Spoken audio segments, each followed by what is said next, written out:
Hi hello everyone. ನಾನು ಇವತ್ತು ಮಾಡ್ತಾ ಇರೋದು ಕಾಯಿ ಸಾಸಿವೆ ಚಿತ್ರಾನ್ನ ಅಂತ. ಸೊ ಒಂದು ಜಾರಿಗೆ ಕಾಯಿ ಜಾಸ್ತಿ ಹಾಕ್ಕೋಬೇಕು. 3 ಬ್ಯಾಡಗೆ ಮೆಣಸಿನ್ಕಾಯಿ ಮತ್ತು 4 ಒಣಮೆಣಸಿನ್ಕಾಯಿ, 1 ಟೀ ಸ್ಪೂನ್ ಸಾಸಿವೆ ಮತ್ತು 1 ಟೀ ಸ್ಪೂನ್ ಜೀರಿಗೆ, 1 ಟೀ ಸ್ಪೂನ್ ಬೆಲ್ಲ, ಹಾಗೆ ಒಂದು ಸ್ವಲ್ಪ ಗಸಗಸೆ, ಹಾಗೆ ಸ್ವಲ್ಪ ಕೊತ್ತಂಬರಿ ಸೊಪ್ಪು, ಹಾಗೆ ಸ್ವಲ್ಪ ರುಚಿಗೆ ತಕ್ಕಷ್ಟು ಉಪ್ಪು. ಯಾಕೆಂದರೆ ಫಸ್ಟೇ ಈಗಲೇ ಹಾಕ್ಕೋಬೇಕು, ಮತ್ತೆ ಹಾಕ್ಕೊಳಕ್ಕಾಗಲ್ಲ. ಸೊ ಹಾಗಾಗಿ ಇದನ್ನೆಲ್ಲ ಗ್ರೈಂಡ್ ಮಾಡ್ಕೊಬೇಕು.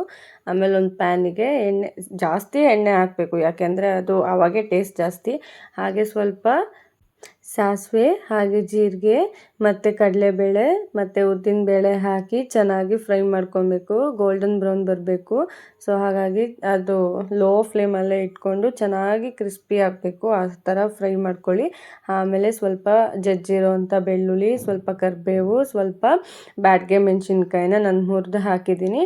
ಸೊ ಅದು ಸಹ ಚೆನ್ನಾಗಿ ಫ್ರೈ ಆಗಬೇಕು. ಬೆಳ್ಳುಳ್ಳಿ ಎಲ್ಲ ಚೆನ್ನಾಗಿ ಫ್ರೈ ಆಗಬೇಕು. ಹಾಗೆ ನೋಡಿ, ನಾನು ಈ ಥರ ಗ್ರೈಂಡ್ ಮಾಡ್ಕೊಂಡಿದ್ದೀನಿ.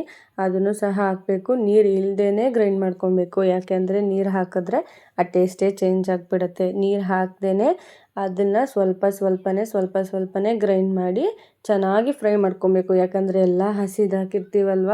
ಸೊ ಸಾಸಿವೆ ಅದೆಲ್ಲ ಹಸಿದೇ ಗ್ರೈಂಡ್ ಆದರೆ ಟೇಸ್ಟೇ ಚೇಂಜ್ ಇರುತ್ತೆ. ಸೊ ಹಾಗಾಗಿ ಅದೆಲ್ಲ ಚೆನ್ನಾಗಿ ಫ್ರೈ ಆಗಬೇಕು ಅಂದರೆ ಎಣ್ಣೆ ಜಾಸ್ತಿ ಹಾಕಬೇಕು. ಹಾಗೆ ಲಾಸ್ಟಲ್ಲಿ ಸ್ವಲ್ಪ ಕೊತ್ತಂಬರಿ ಸೊಪ್ಪು ಹಾಕ್ಕೋಬೇಕು. ಇದಕ್ಕೆ ಯಾಕೆ ಫಸ್ಟೇ ನಾವು ಉಪ್ಪು ಹಾಕ್ಕೊಂಡು ಗ್ರೈಂಡ್ ಮಾಡ್ಕೋತೀವಿ ಅಂತ ಅಂದರೆ, ಇದು ಸ್ವಲ್ಪ ತಿಕ್ಕಾಗಿರೋದ್ರಿಂದ ಫಸ್ಟೇ ನಾವು ಗ್ರೈಂಡ್ ಮಾಡ್ಬೇಕಾದ್ರೆ ಹಾಕೋಬೇಕು. ಮತ್ತು ಫ್ರೈ ಆದಾಗ ಹಾಕೊಳಕ್ಕಾಗಲ್ಲ, ಯಾಕೆಂದರೆ ಕ್ಲೀನಾಗಿ ಮಿಕ್ಸ್ ಆಗಲ್ಲ ಸಾಲ್ಟ್ ಎಲ್ಲ ಅಂತ.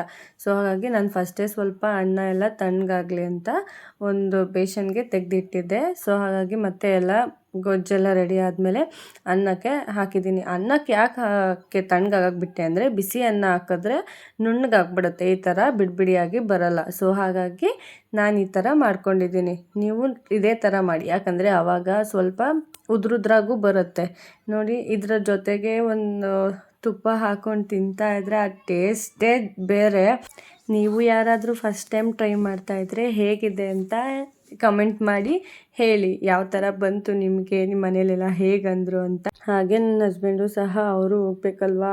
ನನ್ನ ಮಗ ತುಂಬ ಹಠ ಮಾಡ್ತಾಯಿದ್ದ. ಸೊ ಹಾಗಾಗಿ ಅವನನ್ನು ಕೆಳಗಡೆ ಕರ್ಕೊಂಡೋಗಿ ಅವನು ಒಂದು ಸ್ವಲ್ಪ ಆ ಕಡೆ ಈ ಕಡೆ 1-2 ರೌಂಡ್ ಓಡಿಸ್ಕೊಂಡು ಕರ್ಕೊಂಬಂದರು.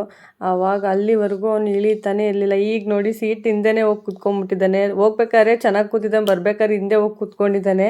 ಅಷ್ಟು ತೀಟೆ ಅವನು. ಯಾವ ಕ್ಷಣಕ್ಕೆ ಎಲ್ಲಿ ಹೋಗ್ತಾನೆ ಅಂದರೆ ಗೊತ್ತಾಗಲ್ಲ, ಆ ಥರ ಇದು ಮಾಡ್ತಾನೆ. ಹಾಗೆ ಅವ್ರ ಅಪ್ಪನ ಕಳಿಸಿ ನಾವು ಸಹ ಮೇಲೆ ಬಂದ್ವಿ. ಅಲ್ಲಿ ನಾವು ಕೆಳಗಡೆ ಅಕ್ಕ ಇದ್ದರು. ಸೊ ಹಾಗಾಗಿ ಅವ್ರ ಹತ್ರನೂ ಒಂದು ಸ್ವಲ್ಪ ಟೈಮ್ ಸ್ಪೆಂಡ್ ಮಾಡಿದ್ವಿ. ಅಲ್ಲಿ ಒಂದು ಪಾರಿವಾಳ ಮೂವ್ ಆಯಿತು. ಅವ್ರಿಗೆ ಹೇಳ್ತಾ ಇದ್ದಾನೆ, ನಿಮ್ಮ ಮನೆಗೆ ಹೋಯ್ತು, ರೂಮಿಗೆ ಹೋಯ್ತು, ಭಯ ಆಗಲ್ವಾ ಅಂತ ಹೇಳಿ. ರೌಡಿ ಥರ ಹೋಗ್ತಾನೆ ನೋಡಿರಿ, ಎದುರ್ಸಕ್ಕೀಗ ಹೆಂಗೆ ಹೋಗ್ತಾನೆ ಅಂತ. ನಾವಂತೂ ತುಂಬ ನಕ್ಕಿದ್ವಿ ಈ ಥರ ಎಲ್ಲ ಅವ್ನು ಆಡೋದಕ್ಕೆ. ಆಮೇಲೆ ಈ ಥರ ಎಲ್ಲ ಸ್ವಲ್ಪ ಟೈಮ್ ಸ್ಪೆಂಡ್ ಮಾಡಿ ನಾವು ಮನೆಗೆ ಬಂದ್ವಿ. ಮನೆಗೆ ಬಂದ ತಕ್ಷಣ ಇವನಿಗೂ ಸ್ನಾನ ಮಾಡಿಸ್ಬೇಕಲ್ವ, ಟೈಮ್ ಆಗಿತ್ತು.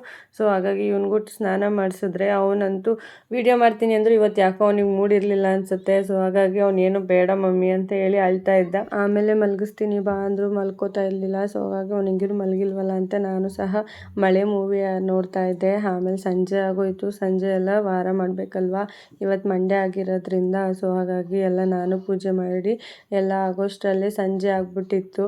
ಆಮೇಲೆ ಇವನು ಬೇರೆ ಮಲಗಿರ್ಲಿಲ್ವಲ್ಲ, ಬೇಗ ಮಲ್ಕೊಂಡ್ಬಿಡ್ತಾನೆ ಅಂತ ಅವನಿಗೆ ಊಟ ಮಾಡಿಸೋಣ ಅಂತ ಬಂದರೆ, ನಮಗೆ ನಿದ್ದೆ ಬರ್ತಾಯಿದೆ, ಅವನಿಗೆ ಮಾತ್ರ ನಿದ್ದೆ ಬರ್ತಾಯಿಲ್ಲ. ಎಲ್ಲ ಕಡೆ ಓಡಾಡ್ತಿದ್ದಾನೆ, ಬಟ್ ಒಂದು ತುತ್ತು ತಿಂತಾ ಇಲ್ಲ. ಚೆನ್ನಾಯ್ತಾ ಹೇಳು, ಚೆನ್ನಾಯ್ತಾ? ಯಾರು ಮಾಡಿದ್ದು? ಹಾಂ, ಅಮ್ಮ ಮಾಡಿದ್ದಾ? ಚೆನ್ನಾಗಿ ಮಾಡಿಲ್ವಾ ಅಮ್ಮ? ಚೆನ್ನಾಯ್ತಾ? ಸೊ ಹೇಗೋ ಊಟ ಮಾಡಿದವನು. ಇವತ್ತಿನ ವಿಡಿಯೋ ನಿಮ್ಗೆ ಇಷ್ಟ ಆಗಿದೆ ಲೈಕ್ ಮಾಡಿ, ಶೇರ್ ಮಾಡಿ, ಸಬ್ಸ್ಕ್ರೈಬ್ ಮಾಡಿ. ಹಾಗೆ ಥ್ಯಾಂಕ್ ಯು ಫಾರ್ ವಾಚಿಂಗ್.